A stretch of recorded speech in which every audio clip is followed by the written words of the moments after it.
10 early signs of dementia you should never ignore. Have you ever walked into a room and forgotten why you were there, or paused mid-sentence, unable to recall a word that once came so easily? For many of us, these moments feel like just another part of getting older. Harmless, maybe even a little amusing. But what if, beneath the surface, they were gentle signals from a brain trying to tell us something important? In my years of sitting across from patients' mothers, fathers, teachers, veterans, I've learned that the earliest signs of dementia rarely arrive with drama. They don't knock loudly. They tiptoe in quietly.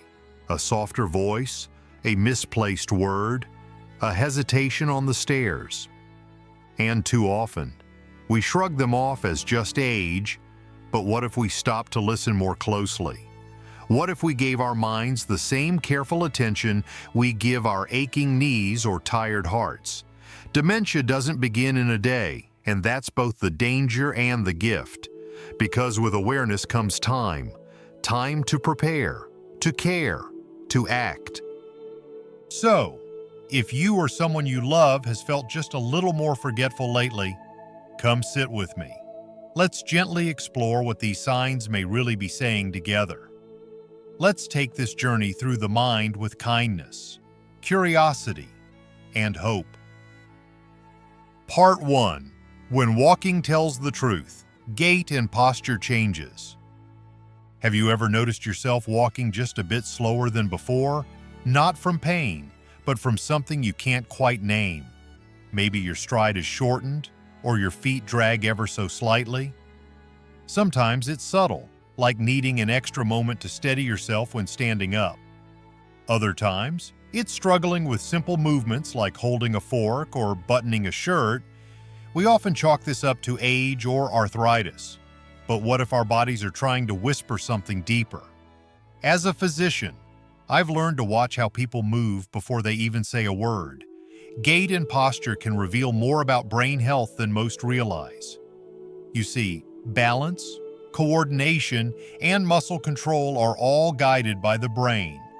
When memory and cognition begin to slip, so too can the signals the brain sends to the body. It's why someone might suddenly develop a stooped posture, lean slightly to one side, or find themselves stumbling in familiar places. One of my patients, Harold, was a retired mailman. He walked miles every day for decades, but in recent visits his steps became shorter, his shoes dragged, and his hands trembled when holding a coffee cup. It wasn't aging, it was his brain quietly struggling. Ignoring these signs can lead to falls, injury, and isolation. But recognizing them early gives us a chance to respond with gentle physical therapy, balance training, and brain-healthy habits like walking daily or practicing Tai Chi. Even mindful movement, stretching with intention, standing tall can restore some of that lost connection between brain and body. The key is not to dismiss the shift. Your walk tells a story. And sometimes it's telling you that your brain needs care. Let's keep listening, because the next signs may come not from your feet, but from the way you sense the world around you. Part 2. When the world looks different, sensory and spatial changes. Have the flavors of your favorite food started tasting dull, or maybe your morning coffee doesn't smell as rich as it once did? Perhaps the stairs feel steeper, or the edges of furniture seem to appear out of nowhere. These aren't just quirks of getting older. Sometimes, they're your brain waving a small flag, asking you to pay attention. Our senses, sight, smell, taste, hearing, touch, are how we connect with the world. But they don't just work alone, they rely on the brain to process and interpret everything we take in. When dementia begins to develop, the brain can start misreading those signals. Suddenly, shadows look like obstacles. You bump into door frames. You feel lost in your own kitchen. Or you hear voices at a gathering but can't quite follow what anyone is saying. I remember a woman named Linda who came to see me, frustrated because she kept spilling her drinks or missing the handle of her teacup. At first, she thought she was just clumsy. But as we spoke, she admitted that food didn't taste the same and perfume gave her headaches. Her brain, it turned out, was beginning to struggle with sensory coordination. Another common sign is noise sensitivity. Environments that once felt lively, church halls, restaurants, even family dinners, can suddenly feel overwhelming or disorienting. People begin to withdraw not because they want to, but because their brain can't make sense of the chaos. If you felt this shift, whether it's your depth perception, your smell, or your ability to navigate busy spaces, it's worth slowing down and observing. These changes can happen quietly, but they speak volumes about your neurological health. Don't ignore them. Simple changes like routine vision and hearing checks, sensory exercises, or even reducing background noise during conversations can offer relief. Most importantly, they give us a way to start protecting the brain while we still have time. In our next step together, let's move from what we feel to what we hold, because even the strength of your hands can tell a deeper story. Part 3. Strength of the hands, clarity of the mind, grip and muscle weakness. Have you ever struggled to open a jar that used to twist off with ease? Or noticed that carrying groceries feels heavier than it should when our hands weaken or our muscles lose their tone? It's easy to blame age or arthritis. But there's another story, quieter, deeper, that sometimes hides behind that declining grip your brain may be struggling to keep up. In recent years, researchers have uncovered a powerful connection between muscle strength, especially grip, and brain health. Your muscles don't just move because they're strong, they move because your brain tells them how to. And when those signals weaken, it's often a reflection of something changing neurologically. I think of Thomas, a soft-spoken man in his late 70s who once worked as a carpenter. He had hands like oak branches, steady and capable. But one day, he told me he could no longer hold a hammer without shaking. His legs felt unstable on ladders. As we looked further, we realized this wasn't just muscle loss, it was the earliest sign of cognitive decline. Diminished grip strength has been linked in multiple studies to a greater risk of developing dementia. That's because a weak grip can reflect broader problems with brain-muscle coordination, executive function, and even motivation. If your body feels like it's fading, it might be because your brain is having trouble keeping it energized. But here's the hopeful truth. This connection is a two-way street. Strengthening your body through light resistance training, walking, even gardening can actually boost blood flow to the brain and encourage neural growth. Activities that challenge both body and mind, like dancing, Tai Chi, or swimming, are especially powerful. Don't ignore the subtle signs struggling to hold your toothbrush, your coffee mug, or even your partner's hand. These changes aren't just physical, they are invitations to pause, reflect, and act. Next, let's explore what happens when your nights speak louder than your days, when your sleep becomes not just restless, but revealing. Part 4. Nights that speak louder than days. Sleep disturbances. How have you been sleeping lately? And I don't mean just turning in early or waking with the sun. I mean deep, nourishing sleep that leaves you feeling rested. If that kind of sleep has become rare, you're not alone. But when restless nights come more often than restful ones, it may be time to ask a deeper question. What is your brain trying to tell you? As a doctor, I often ask about sleep not just out of routine, but because poor sleep can be one of the earliest signs that the brain is struggling.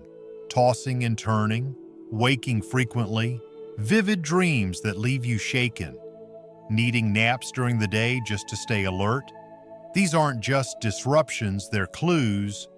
One of my patients, Eleanor, started having dreams so intense she would cry out in her sleep. Her husband thought it was just stress. But soon after, she began waking confused, unable to tell night from day. That's when we realized something more was happening. Her brain, even while she slept, was calling out for help. There's a strong link between disrupted sleep and cognitive decline. In some forms of dementia, especially Lewy body dementia, people act out dreams, talking, kicking, moving their arms. In others, sleep becomes fragmented, shallow, and leaves the brain unrestored. Over time, this lack of deep sleep may contribute to the buildup of harmful proteins like beta amyloid associated with Alzheimer's disease. But here's the hopeful part. Improving sleep can slow down this process. Creating consistent bedtime routines, avoiding screens before bed, limiting caffeine and alcohol, all of these support deep, regenerative sleep. Gentle practices like warm baths, soft music, or even prayer can help the mind quiet itself. If you found yourself waking too often or feeling exhausted despite a full night's sleep, don't ignore it. Your nights are just as revealing as your days. Up next, we'll talk about the quieter kind of loss when joy fades and social moments begin to feel distant. Let's explore what it means when the heart and the mind both begin to withdraw. Part 5. Silence in the room, loss of interest and social withdrawal. Have you ever felt like the world became quieter not because the noise disappeared, but because your heart stepped away from it? That call from an old friend you didn't return. That family dinner you skipped because you just weren't up to it. Over time, these quiet choices add up. But they may not be just signs of fatigue or aging. They may signal the early emotional changes of dementia. I remember a gentleman named George who used to be the life of every church gathering. He'd play piano, tell stories, always the first to greet someone new.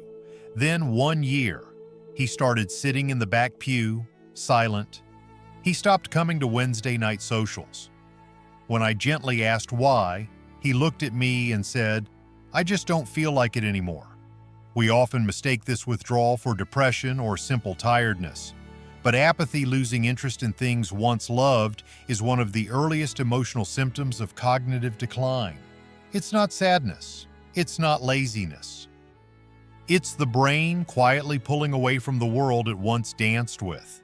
This can look like neglecting hobbies, ignoring calls from friends, or responding flatly to news that once would have sparked laughter or tears. And it's not just about missing fun.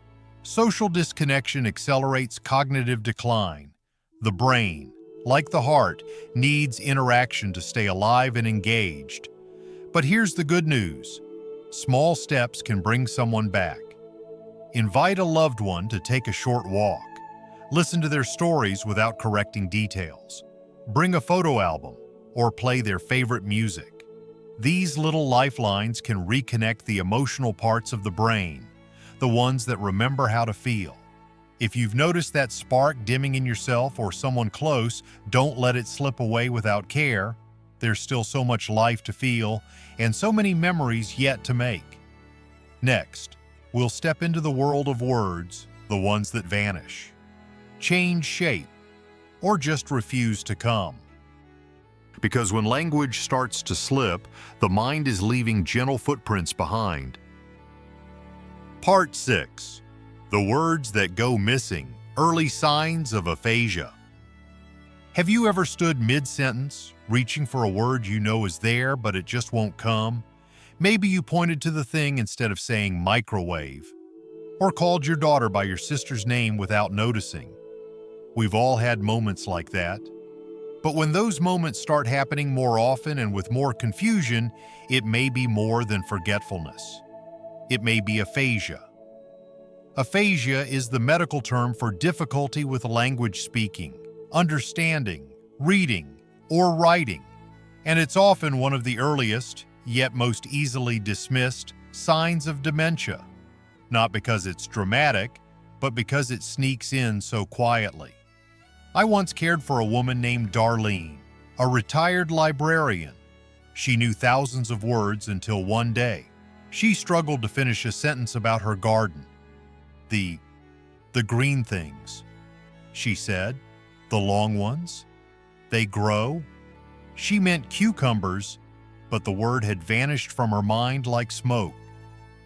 In the early stages of dementia, Aphasia can appear as hesitation during conversations, misnaming familiar objects, or using vague language. You know, that thing, the whatchamacallit. Repetition becomes frequent. Sentences trail off. People may even avoid conversations altogether, not from rudeness, but out of frustration or embarrassment. Language is deeply tied to identity. When it slips, people often feel lost not just in what they're saying, but in who they are. That's why early support is so important. If you or someone close is struggling with words, forgetting names, mislabeling everyday items, repeating phrases, don't ignore it. Encourage gentle conversation. Read aloud together. Use memory aids. Most importantly, seek a medical evaluation. Sometimes these symptoms point to treatable conditions like vitamin deficiencies or stress. But when it is dementia, early detection offers the best chance to slow its progress. In the next part of our journey, we'll step back and look at the traditional signs you may already recognize but perhaps didn't realize were connected. From getting lost to misplacing things, these are the signals we've come to accept but must learn to question. Part 7.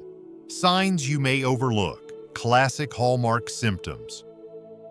What if the small things, the ones we brush off as senior moments, are actually the first steps on a much longer road, forgetting where the keys are?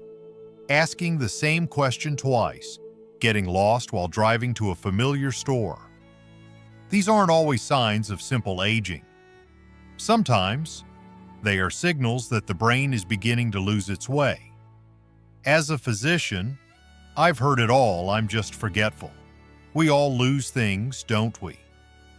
And that's true. Occasional forgetfulness is normal. But when memory loss interferes with daily life, when it begins to affect safety, independence, or relationships, it's time to take notice. One of the hallmark signs of dementia is memory loss that disrupts routines. A person might forget recent conversations, miss appointments, or retell the same story within minutes. They may misplace objects in strange places, like putting eyeglasses in the freezer or the TV remote in a bread box, and then accuse others of stealing them. It's not stubbornness. It's confusion. It's fear. It's the brain losing its map. There are other common signs too. Difficulty following conversations. Trouble with basic tasks, like cooking or managing bills. Losing track of time, dates, or even the year. Wearing mismatched clothes for the weather. Feeling disoriented in their own neighborhood. These symptoms often show up slowly, blending into the rhythms of life. Family members may notice changes long before the individual does. And because the person can seem lucid at times, it's easy to dismiss concerns until something dangerous happens, like wandering off or leaving the stove on. Recognizing these signs early doesn't mean giving up. It means stepping in with love, patience, and action. Cognitive testing, lifestyle changes, and medical evaluation can help slow progression and improve quality of life. In the next part, we'll explore how the way we live, from what we eat to how we move, can influence whether these signs fade slowly or sharpen quickly. Let's look at what you can do today to care for the mind you'll rely on tomorrow. Part 8. Small actions, big impact, preventing cognitive decline through lifestyle. What if I told you that the way you spend your morning, the food you eat, the walk you take, the puzzle you enjoy could shape the health of your brain for years to come?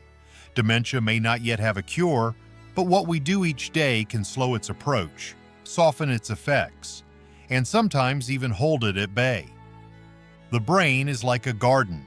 It needs care, attention, and nourishment. And the good news is that many of the same things that are good for your heart are also good for your mind. Let's begin with movement. Just 30 minutes of moderate exercise like walking, swimming, or dancing can improve blood flow to the brain and encourage the growth of new neural connections. Even gentle stretching or gardening can make a difference. It's not about running marathons, it's about staying in motion, one graceful step at a time. Now let's talk about food. Diets like the Mediterranean or Mind diet, which emphasize leafy greens, berries, nuts, fish, olive oil, and whole grains have been shown to protect cognitive function. These foods reduce inflammation and feed the brain with antioxidants. And it's not about perfection, it's about consistency. Then there's sleep. Deep, uninterrupted rest is when the brain clears out harmful waste like the proteins associated with Alzheimer's. Going to bed at the same time, limiting screen time, and avoiding caffeine late in the day all support this essential nightly healing. Even learning a new skill like painting, playing a musical instrument, or doing a crossword builds cognitive reserve. Think of it as mental savings for when the brain begins to struggle. The more connections you build now, the more resilience you'll have later. This isn't about fear, it's about freedom. You have more power than you think. With small, intentional choices, you can nourish the very organ that holds your stories, your voice, your memories. And while prevention offers hope, science is also offering something else: new treatments that may finally slow this illness down. Let's take a look at what's on the horizon and why it gives us reason to hope. Part 9. Hope on the Horizon. New Frontiers in Dementia Treatment. For decades, dementia has felt like a silent thief, one we could observe but never stop. Families watched loved ones fade slowly, helplessly. But now, for the first time in a generation, science is beginning to speak a new language, a language of possibility, of slowing down the clock, of giving patients more time to remember the names they love and the moments that matter. Two medications, lecanemab and donanemab, have recently shown promise. These aren't miracle cures, and they don't reverse damage already done. But they may do something powerful: remove harmful beta-amyloid plaques in the brain that are believed to contribute to Alzheimer's disease. In clinical trials, patients who began these treatments in the early stages of the disease showed slower cognitive decline and better memory retention compared to those who didn't. As a doctor, I temper excitement with realism. These treatments are still new. They come with risks and side effects, and they're not yet widely accessible. But I also believe in hope. I believe in science that moves gently and bravely, hand in hand with compassion. Even beyond medication, researchers are exploring gene therapy, brain stimulation, and combination treatments that target multiple aspects of cognitive decline. We're learning more about how lifestyle and medicine can work together, not as rivals, but as partners in care. This is why early detection is so important. These new therapies are most effective in the earliest phases, when signs are subtle and changes just beginning. That's why it matters to pay attention when you notice someone using the wrong word, stumbling more often, or retreating from conversations. It's not about waiting for a cure. It's about building a longer runway, more time, more clarity, more chances to connect. The future may not yet be certain, but it's no longer hopeless. The door is cracking open, and light is beginning to pour in. Now, let's bring everything we've explored together with gentleness, and a reminder that the mind deserves our care, our patience, and our love. If there's one truth that threads through everything we've shared today, it's this: dementia doesn't arrive like a storm. It arrives like a shadow. Quiet, patient, and often unnoticed. But that doesn't mean we are powerless. Quite the opposite. When we learn to see the early signs, to feel the soft shifts in movement, speech, sleep, or spirit, we give ourselves and our loved ones something priceless: time. Time to adapt, time to prepare, time to love with intention. You've heard me speak about gait changes, sensory shifts, forgotten words, and fading interests, not to frighten, but to awaken. These aren't signs that life is over. They are signs that life needs more care. more attention, more softness. Our brains are not just organs, they are story keepers. They hold every song we've ever loved, every name we've ever whispered in affection, every lesson learned the hard way. They deserve to be protected, not just by science, but by lifestyle, by connection, by faith. So if you recognize even one sign in yourself or someone dear, pause. Don't panic. Just pause. Ask a question. Make an appointment. Go for that walk. Turn off the screen and rest. And above all, remember you are not alone. We walk this path together as neighbors, as families, as souls still capable of remembering and being remembered. If this conversation touched your heart, please share it with someone you care about. And in the comments, let me know what's one daily habit you're choosing now to protect your mind. I'd love to hear from you. Take care of your beautiful, precious mind. It's carried you this far, and with the right care, it will carry you further still. Until next time, stay steady, stay curious, and stay kind.